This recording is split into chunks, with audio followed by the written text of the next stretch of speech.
Very good morning to all of you. Well, इससे पिछले video में हम लोगों ने रोटेशनल काइनेटिक एनर्जी, टॉर्क और मोमेंट ऑफ इनर्शिया के बीच में रिलेशन, साथ साथ एंगुलर मोमेंटम, है ना, ये सारी चीजें हम लोगों ने पढ़ी थी। आज उसी कड़ी में अब हम लोग आगे बढ़ने जा रहे हैं। अगला क्वेश्चन है हमारे सामने, define law of conservation of angular momentum. क्या? हाँ, तो भैया law of conservation of angular momentum की अगर मैं बात करूं तो मैं आपको याद दिलाना चाहूंगा, मैंने जब आपको लॉज ऑफ मोशन पढ़ाए थे तो law of conservation of linear momentum आपको पढ़ाया था, याद है? तो चलो आओ थोड़ा सा समझने की कोशिश करते हैं। मैं उसे याद दिलाने की कोशिश कर रहा हूं, पुराना वाला।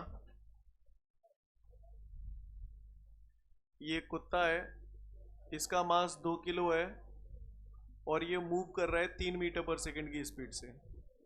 आप मुझे बता सकते हैं इसका मोमेंटम कितना होगा? तो हमने पढ़ा है मोमेंटम मास इनटू वेलोसिटी। मास 2 है, वेलोसिटी 3 है, कितना आ गया? यानी कि 6, राइट? एक बार बताओ, अगर मैं इस कुत्ते में लात दे दूं तो क्या 2 किलो का कुत्ता 3 किलो का हो जाएगा? लात देने का मतलब फोर्स लगाना। तो फोर्स लगाने पर इसका मास तो नहीं बदलेगा, लेकिन इसकी वेलोसिटी, और वेलोसिटी अगर ये बदल जाएगी यानी ये वैल्यू बदल जाएगी तो मोमेंटम बदल जाएगा। फिर मोमेंटम कंजर्व तो नहीं रहेगा। हमें मोमेंटम कंजर्व रखना है, कांस्टेंट रखना है।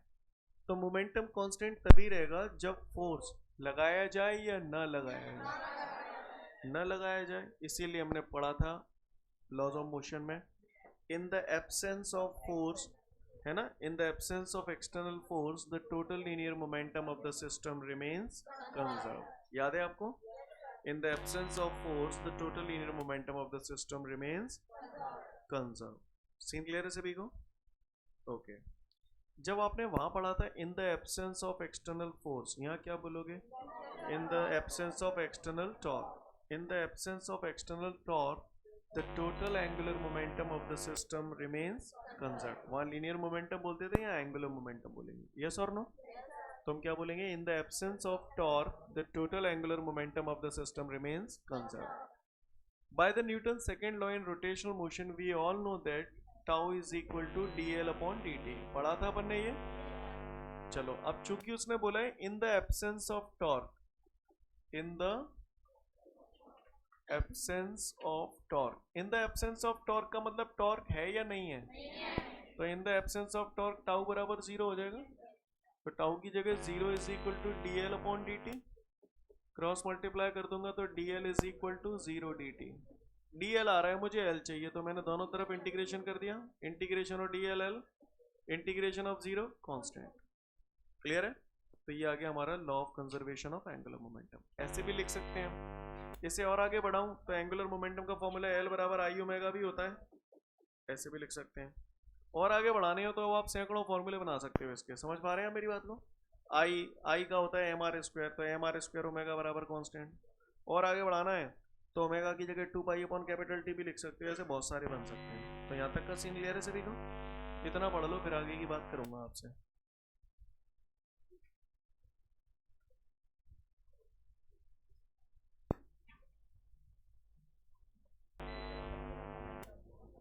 इसके बाद हमारे सामने अगला क्वेश्चन है, explain some examples of law of conservation of angular momentum. Listen everyone. तो आपने देखा यहाँ पर L बराबर आई ओमेगा। सीन क्लियर है यहाँ तक सभी को? अच्छी बात है। अगर ये सब कथा क्लियर है तो आगे की बात पे आता हूँ। By the law of conservation of angular momentum I can say L is equal to constant.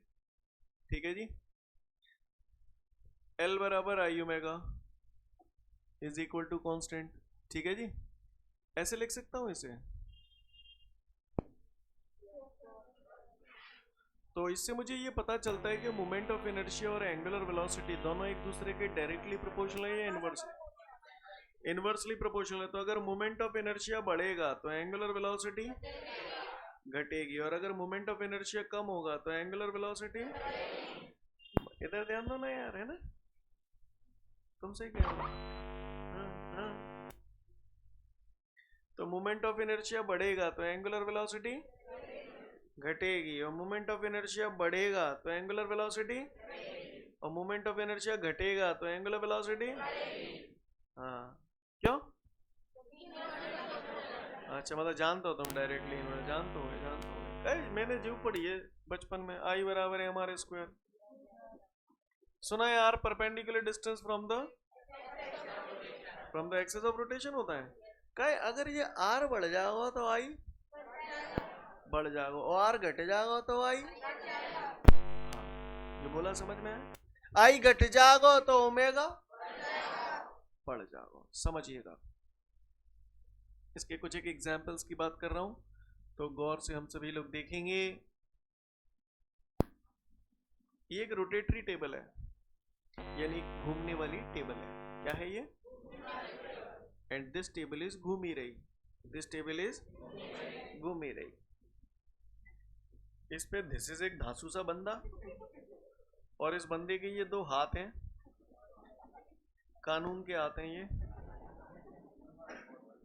और इसके दोनों हाथों में दो डम्बेल्स हैं। क्या है ये? हाँ, this is the dumbbells. Clear? अब ये जो दो डंबल हैं, ऐसा ना लग रहा जितो मांस के टुकड़ा है? समझ गए ना?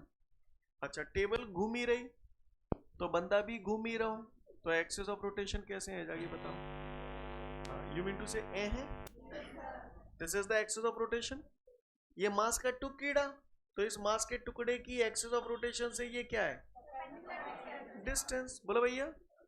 अब टेबल ऐसे घूम रही तो बंदा भी, समझ गया ना? समझ गया ना? बंदा भी घूम रहा। बोलो भैया। अच्छा, बंदा अचानक से हाथ अपने ऐसे कर लेता है, बंदा अचानक से अपने हाथ ऐसे कर लेता है, तो मास का एक्सिस ऑफ रोटेशन से जो परपेंडिकुलर डिस्टेंस है वो कम हो जाएगा। मतलब कौन कम हो जाएगा? अबे तो कौन कम हो जाएगा? मास का एक्सिस ऑफ रोटेशन से परपेंडिकुलर डिस्टेंस कम हो जाएगा, यानी कौन कम हो गया? तो भाई बोलो ना, आर कम हो गया तो कौन कम हो गया? मोमेंट ऑफ इनर्शिया कम हो जाएगा, यानी मोमेंट ऑफ इनर्शिया डिक्रीज हो जाएगा, और मोमेंट ऑफ इनर्शिया डिक्रीज हो जाएगा तो एंगल ऑफ वेलोसिटी बढ़ जाएगी। यानी कहने का तात्पर्य यह है कि घूमती हुई टेबल पे जो बंदा हाथ फैला के खड़ा है, अचानक से अपने हाथ से कोड़ लेता है, तो उसकी घूमने की स्पीड जो होती है वो और बढ़ जाती है। नहीं है बात? समझ? सीन क्लियर है? हाँ, समझ गए ना? क्लियर है? कोई बंदा ऐसे कर रहा है और ऐसे घूम रहा है, अचानक से वो अपने हाथ से कोड़ ले तो उसकी एंगुलर वेलोसिटी जो होगी वो बढ़ जाएगी। तो क्यों बढ़ गई? समझ गए? क्योंकि ऐसा कर देने से क्या कम हो गया? आर। आर कम हो गया तो कौन कम हो गया? आई। आई कम हो गया तो एंगुलर वेलोसिटी बढ़ गई। नहीं है बात? समझ? क्लियर? गोताखोरी का कंपटीशन है, गोताखोरी। समझ गया मैं? डाइविंग, स्विमिंग पूल में डाइविंग कर रहे हो, जो सबसे ज्यादा गहराई में जाए वो विनर। नहीं यही बात है? तो समझते ज्यादा गहराई में बुई जागो, जो भरभरा के गिरेगो, जितने तेजी ते गिरेगो बितने गई ज्यादा गहराई में जागो, जा नहीं जाओ जागो। तो आपने देखा होगा, जैसे फॉर एग्जाम्पल, गौर से सुनिएगा, ये स्विमिंग पूल है, समझ गए? ये कोई झील वील है, और यहाँ से ऊंची पहाड़ी सी है। क्या है ये? पहाड़ी थी, और यहाँ पे एक बंदा है। अब जो गोताखोरी के लिए तैयारी कर रहा है, तो पहले दुनिया भर के न्यो न्यो जाने कागा करते हैं, बोलो भैया, और बाद में फिर न्यो करते हैं। बोलो भैया, करते हैं। और फिर जब ये गिरते हैं, अच्छा गिरने का भी सबका अलग अलग, कईयों जो सीधे सीधे फैल गए जाएंगे, कईयों जब जैसे ही हवा में आते हैं तो अपने शरीर घड़ी कर लेते हैं, ऐसा करके जाएंगे, और गुलटैया खाते हुए जाएंगे। बोलो भैया, वहां करके बताऊंगा मैं, वो आया हूँ। क्लियर है? समझ गए ना? गुलटैया खा के जाते। तो आप बताओ, जब वो अपने शरीर को घड़ी कर लेते हैं, तो ऐसा करने से मोमेंट ऑफ इनर्शिया क्या हो जाएगा? है? घट जाएगा या बढ़ जाएगा? मोमेंट ऑफ इनर्शिया कम हो जाएगा तो एंगुलर वेलोसिटी बढ़ जाएगी, तो भरभरा के नीचे गिरेगा और गहराई तक जाएगा और विनर कहलाएगा। नहीं है मेरे पास? सीन क्लियर है? बचपन में तुमने एक एक्सपेरिमेंट किया होगा, उस एक्सपेरिमेंट में तुम ले ले तो एक डोरी से बांध रहे तो एक खंडा समझते हो? स्टोन, कंकर, पेबल, ककरा। क्लियर? और उसके बाद ऐसे डोरी के इस हिस्से को पकड़ते ऐसे घुमाते हो, और वो घूमता है कि नहीं घूमता? घुमा रहे हो, यानी टॉर्क लगा रहे हो। उसके बाद आपने टॉर्क लगाना बंद कर दिया। जब टॉर्क लगाना बंद कर दिया, तो वो जो धागा है वो धीरे धीरे आपकी उंगली पे लिपटता जाता है, और जो पत्थर का टुकड़ा है धीरे धीरे उंगली के पास आता जाता है। जैसे जैसे वो पास आता जाता है, आप बताओ उसकी एंगुलर वेलोसिटी बढ़ती जाती है या घटती जाती है? जितना वो पास आता जाएगा उतना तेजी से लिपटता जाएगा और उंगली कसती चली जाएगी। जो बोला समझ में आया? पक्का? तो इसमें क्या हुआ, गौर से देखो, डोरी खंडा, ऐसे फिंगर, ये फिंगर मान लो, ठीक है? तो ये मास का टुकड़ा हो गया, फिंगर एक्सिस ऑफ रोटेशन का काम कर रही है, this is the perpendicular distance from the axis of rotation. अब मैंने फिंगर से घुमाना बंद कर दिया, ऐसे करके घुमाना बंद कर दिया, अब केवल ऐसे पकड़ा हूँ, तो धीरे धीरे जब ये उंगली पे लिपटता जाएगा तो आर की वैल्यू, आर कम हो जाएगा तो moment of inertia, moment of inertia कम हो जाएगा तो एंगुलर वेलोसिटी बढ़ती जाएगी और ये तेजी से लिपटता जाएगा। जो बोला पल्ले पड़ा, पढ़ लो, एग्जाम्पल समझ जाओगे। आगे बढ़ते हैं। इसके बाद हमारे को एक अगला न्यूमेरिकल दिया है, और उस अगले न्यूमेरिकल में पट्टा मुझसे कह रिया है, वो मुझसे कह रिया है कि अर्थ का जो डायमीटर है ना, अर्थ का जो डायमीटर है वो अचानक से सिकुड़कर आधा रह जाए, अचानक से सिकुड़कर, यानी अर्थ जो है वो सिकुड़ जाए और उसका डायमीटर, जो करंट डायमीटर है उसका आधा हो जाए। तो आइए देखते हैं। आज की सिचुएशन में, फर्स्ट सिचुएशन में मैंने मान लिया डायमीटर डी है, तो वो क्या कह रहा है, कितना हो जाए, आधा हो जाए, यानी कितना हो जाए। सेकंड सिचुएशन में डायमीटर को आधा कर रहा है, यानी कह रहा है करंट डायमीटर जो डी है, अर्थ अगर सिकुड़ जाए तो उसका डायमीटर यदि आधा रह जाए। और संग में उसने क्वेश्चन में ये भी बोला है, डायमीटर आधा जरूर हो रहा है, अर्थ सिकुड़ जरूर रही है, लेकिन उसका मास कांस्टेंट है। यानी अगर पहले मास, फर्स्ट सिचुएशन में मास एम है, तो सेकंड सिचुएशन में भी मास एम ही है। तो कह रहा है ऐसी सिचुएशन में दिन की लंबाई कितने घंटे की हो जाएगी। तो आप बताओ, जब नॉर्मल डायमीटर है तो दिन की लंबाई कितनी होती है, एक दिन 24 घंटे का होता है, तो इसका मतलब टाइम पीरियड है ये 24 घंटे। अब कह रहा है डायमीटर सिकुड़कर आधा रह जाए तो दिन की लंबाई कितने घंटे की हो जाएगी। तो T2 जानना चाहता है। अरे तो तुम्हारे साथ मतलब डायमीटर आधे होगा तो दिन की लंबाई क्यों आधी है जाएगी, यूं ही जबराई थे 12 चले जाते हैं जाने कहाँ थे। लिसन एवरीवन, हमें मालूम है जब सामान्य चीजें हैं तो दिन 24 घंटे का होता है, यस और नो। अब डायमीटर आधा हो गया तो पूछ रहे हैं दिन की लंबाई कितनी हो जाएगी, यानी T2 जानना चाहता है। क्वेश्चन समझ में आ गया? पहले तो ये बताओ। आनिया आया, अर्थ तुम घुमा भी जा रहे हो कि चल अर्थ घूम घूम है, नहीं ना, अपने आप घूम रही है, यानी कोई एक्सटर्नल टॉर्क नहीं लग रहा, घूम रही है। तो law of conservation of angular momentum लगेगा बाय द, रिकॉर्डिंग हो रही है, bye the law of conservation of angular moment. तुम समझ तो रहे हो ना बच्चों, bye the law of conservation of angular momentum, तो एल बराबर कांस्टेंट, तो मैं ऐसे ऐसे लिख सकता हूँ आई ओमेगा बराबर कांस्टेंट। अच्छा पता नहीं अभी तक आपने पढ़ा है कि नहीं, केमिस्ट्री में बॉयल्स लॉ, चार्ल्स लॉ वगैरह पढ़ लिए क्या? पढ़े तो अच्छी बात है, नहीं पढ़े तो कोई दिक्कत नहीं है, सुन लें। कोई भी इक्वेशन जैसे ऐसे लिखे पी बराबर कांस्टेंट, ऐसा हम बार बार करेंगे फिजिक्स में, तो हम इसे ऐसे लिख सकते हैं P1 V1 बराबर P2 V2, ऐसा मिलेगा आपको जगह जगह। क्लियर? अभी आगे जाके मैं पढ़ाऊंगा इक्वेशन ऑफ कंटिन्यूटी, एक आध महीने बाद आपके सामने आएगा। ए वी बराबर कॉन्स्टेंट, तो मैं इसे लिखूंगा A1 V1 बराबर, अभी फिलहाल मेरे सामने है law of conservation of angular moment, I omega बराबर कांस्टेंट, तो मैं इसे क्या लिख सकता हूँ, I1 ओमेगा 1 बराबर। अच्छा ये सवाल मैं भी आपको करा जरूर रहा हूँ, वैसे मेरा अभी कराने का मन नहीं है, पर इसको कराने का भी करा देता हूँ बस, बाकी का आप मान लेना बस, ठीक है। इसमें कुछ एक आध चीज़ ऐसी होगी जिसका जवाब आपको कल या परसों में मिलेगा, ठीक है, बस फिलहाल मान लेना। यहाँ तक सीन क्लियर है? अब आई बराबर mr स्क्वायर, बोलो भैया अर्थ क्या है, सॉलिड स्फीयर। सॉलिड स्फीयर का अब बताऊंगा कल या परसों में आपके सामने आएगा। अर्थ सॉलिड स्फीयर है, सॉलिड स्फीयर का जो मोमेंट ऑफ इनर्शिया होता है वो 2i5 mr स्क्वायर होता है। तो I1 है तो ऐसे लिखो 2i5 m1 r1 स्क्वायर। बोलो भैया ओमेगा, ओमेगा का हमने एक फॉर्मूला पढ़ा था 2 pi upon T, time period वाला। तो ओमेगा की जगह, ओमेगा 1 की जगह क्या लिखूं बताओ, 2 पाई अपॉन T1। स्टेप समझ में आया? Movement of inertia second stage में, तो 2/5 m2 r2 स्क्वायर, ओमेगा 2 की जगह 2 पाई अपॉन T2। कागुए को परेशानी, जब टोपा थे टोपा कट गए, 2/5 से 2/5 कट गए।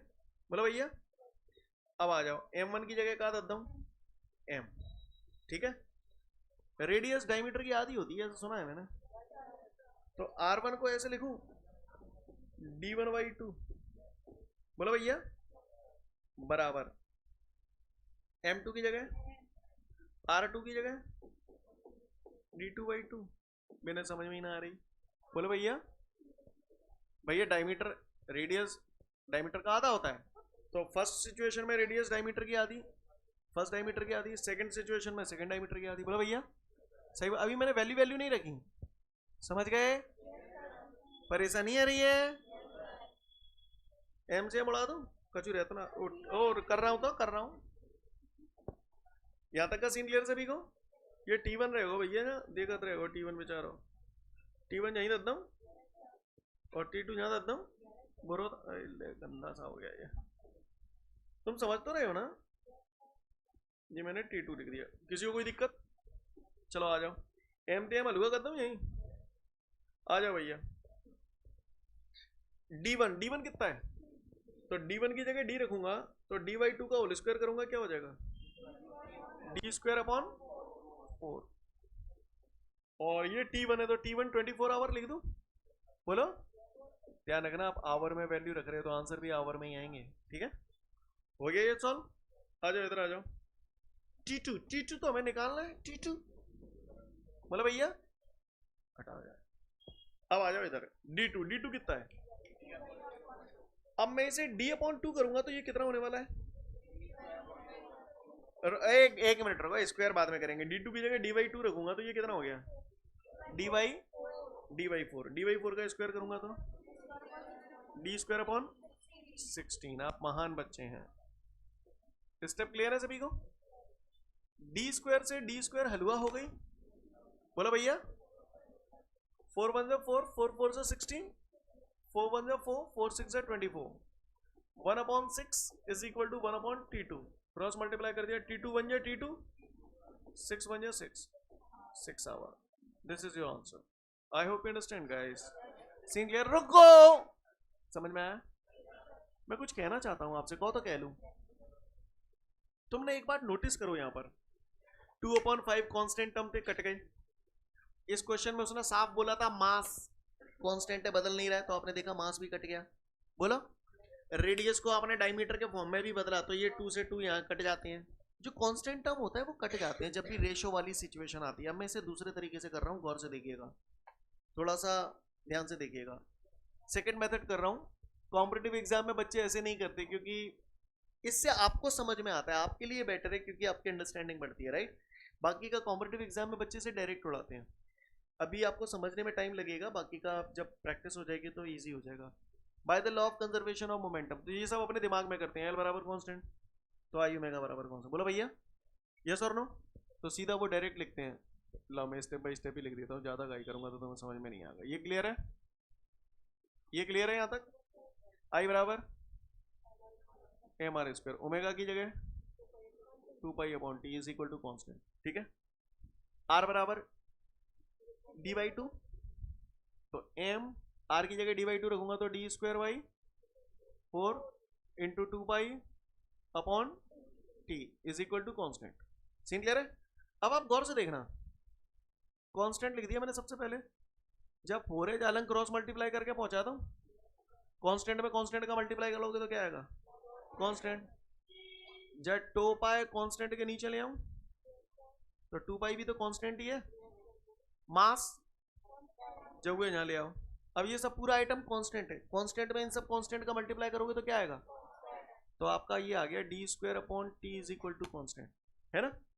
तो ऐसे लिखूं D² इज इक्वल टू, अब ये पूरा टर्म कांस्टेंट है तो सिंपल मैं इसे ऐसे लिख देता हूं, चाहे तो अदर कांस्टेंट मान लो चाहे यही मान लो।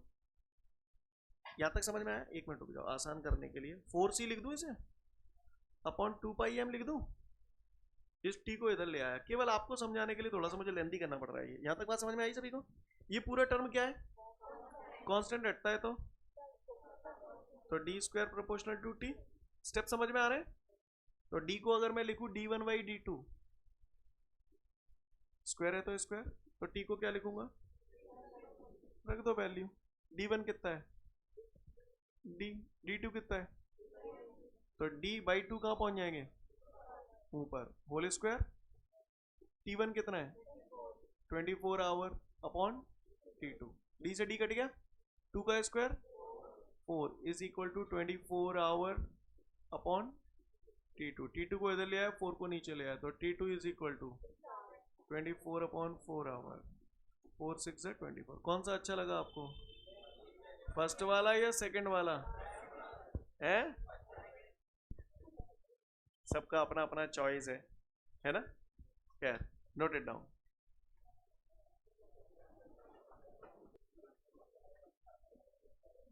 तो इसके बाद हमारे सामने अगला क्वेश्चन है, explain the difference between inertia and moment of inertia. Exam में आ जाता है कहीं पर। क्या एक बात पूछूं? को तो पूछ ही लो। जब हम लीनियर मोशन की बात कर रहे थे, ट्रांसलेशनल मोशन की बात कर रहे थे, स्ट्रेट लाइन मोशन की बात कर रहे थे, उस वक्त हमने इनर्शिया पढ़ा था या मोमेंट ऑफ इनर्शिया पढ़ा था? और जब रोटेशनल मोशन की बात कर रहे थे, कहने का तात्पर्य यह है कि इनर्शिया जो होता है वो ट्रांसलेशनल मोशन में होता है, यानी स्ट्रेट लाइन मोशन में होता है, और मोमेंट ऑफ इनर्शिया जो होता है, हाँ, तो इनर्शिया में लिखेंगे it is applicable in translational motion, moment of inertia में लिखेंगे इट इज एप्लीकेबल इन, हाँ, फिर एक एक डेफिनेशन हो जाएगी। Inertia is the property of the body due to which it opposes any kind of change which is made in its state of rest और motion. Clear? और यहाँ क्या लिखेंगे?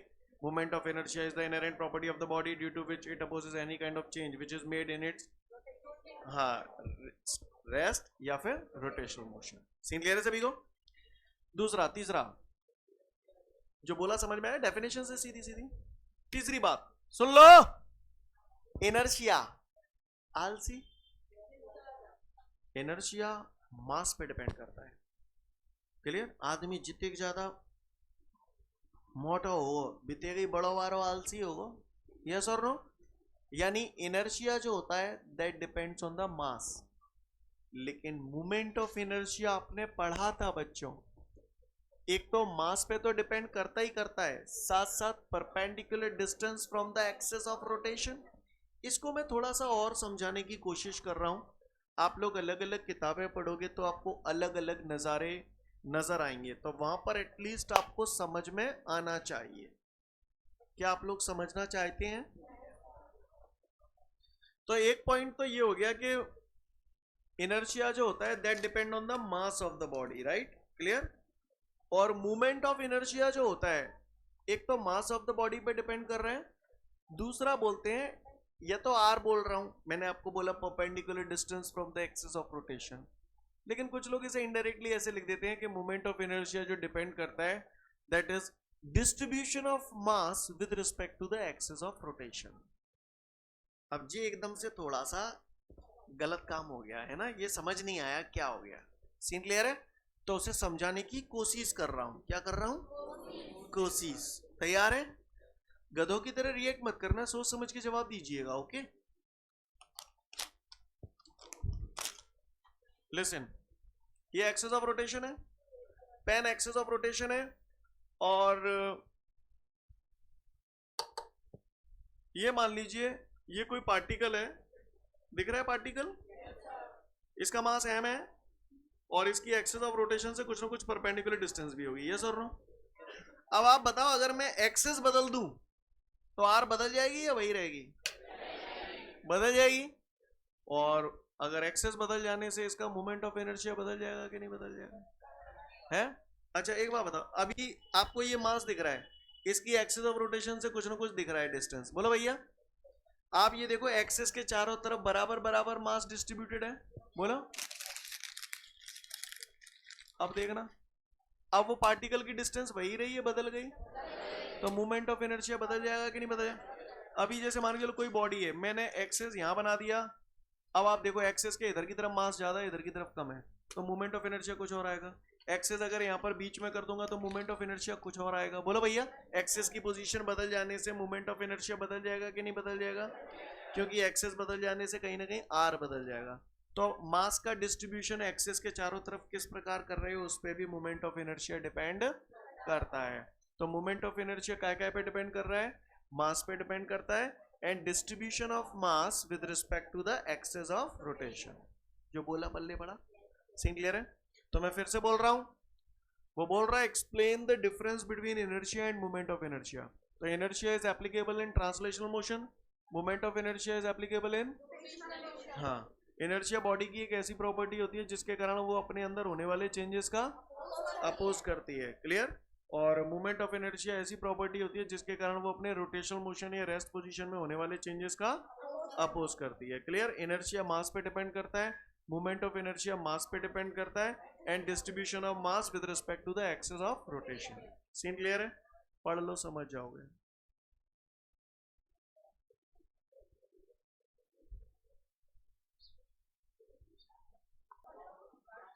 इसके बाद हमारे सामने अगला क्वेश्चन है, explain the perpendicular axis theorem. काट दो, not in your syllabus. Explain the parallel axis theorem, not in your syllabus. Cut it, cut it. Clear? पर हेलो, पढ़ाया चल तो सही, चल। अब मेरी बात ध्यान से सुनो, गौर से सुनिएगा सब लोग। पैरेलल एक्सिस थ्योरम, अभी ज्यादा तो नहीं, पैरेलल एक्सिस थ्योरम आप लोगों के सिलेबस में नहीं है, पर उसका फॉर्मूला याद रखो क्योंकि उसकी गाज गिरेगी कल। पैरेलल एक्सिस का थ्योरम का फॉर्मूला है I बराबर IC plus MA square. I बराबर IC प्लस MA स्क्वायर। इसको थोड़ा सा समझने की कोशिश करिएगा, try to understand everyone. Are you ready? Are you ready?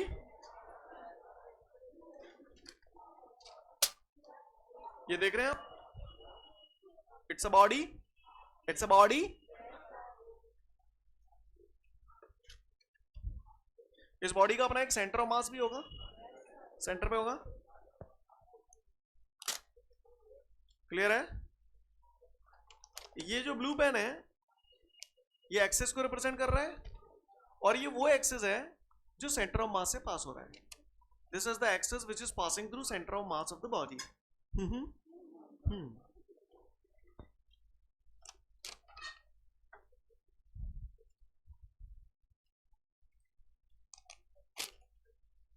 ये दूसरा एक्सिस है। इस एक्सिस के अबाउट देखो, ब्लू वाला जो पेन है वो एक्सिस है जो सेंटर ऑफ मास से पास हो रहा है, और ये जो दूसरा वाला पेन है ये वाला, ये वो एक्सिस है जिसके अबाउट मुझे मोमेंट ऑफ इनर्शिया कैलकुलेट करना है। और दोनों एक्सिस पैरेलल है, और इन दोनों एक्सिस के बीच का ये डिस्टेंस है, तो इसको बोलते हैं perpendicular distance between the two parallel axis. क्योंकि इस एक्सिस के भी ये डिस्टेंस पैरेलल है और इस एक्सिस के भी ये डिस्टेंस पैरेलल है। मैं ऐसा फिगर बोर्ड पे बनाने जा रहा हूं इस टाइप का, समझ गए? अब कायदे से जो पेपर यहाँ पर बॉडी है वो सामने से आप देखोगे तो लाइन नजर आएगी, तो थोड़ा 3D पिक्चर बनाने के लिए मैं इस बॉडी को, मैं इरेगुलर बॉडी बना रहा हूँ एक, ये मैंने ऐसे एक बॉडी बना दी। ये पेपर ये बॉडी ऐसे नहीं रखी हुई है, ऐसे रखी हुई है यूं में, समझ गए? इसमें से एक जो एक्सिस मैंने बनाई है, समझना मेरी बात को, ये जो एक्सिस है ये मैंने मान लिया ये कौन सी एक्सिस है जो सेंटर ऑफ मास से पास हो रही है। मैंने मान लिया ये CD एक्सिस है, और ये कौन से पॉइंट से पास हो रही है? सेंटर ऑफ मास से। और ये दूसरी एक्सिस है जिसके अबाउट मुझे मूवमेंट ऑफ इनर्शिया निकालना है, ये AB एक्सिस मान ली। और इन दोनों एक्सिस के बीच का ये परपेंडिकुलर डिस्टेंस है, इसे A बोलते हैं। Clear?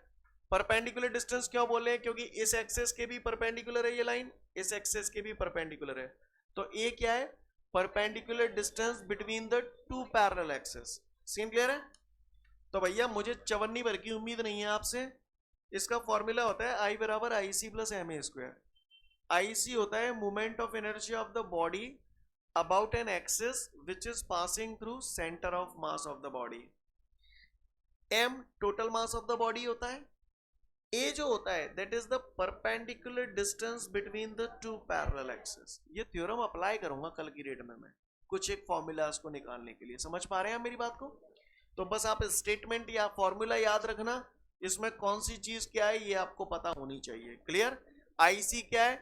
Movement of inertia of the body about an axis which is passing through centre of mass. Capital M तो जानते ही हो, total mass of the body. A क्या है? Perpendicular distance between the two parallel axis. Scene clear है? बात समझ में आ रही है? हाँ, सिलेबस में नहीं है हमारे परपेंडिकुलर एक्सिस थ्योरम और parallel axis theorem. Scene clear है? पर हमें ये याद रखना है क्योंकि आगे की चीजों को समझना है। तो सीन क्लियर है? भाषा समझ में आ रही है? तो आज के लिए कहानी खत्म करें, ठीक है? तो फिर आज के लिए पर्याप्त है, नेक्स्ट वीडियो में फिर मिलेंगे। जय हिंद।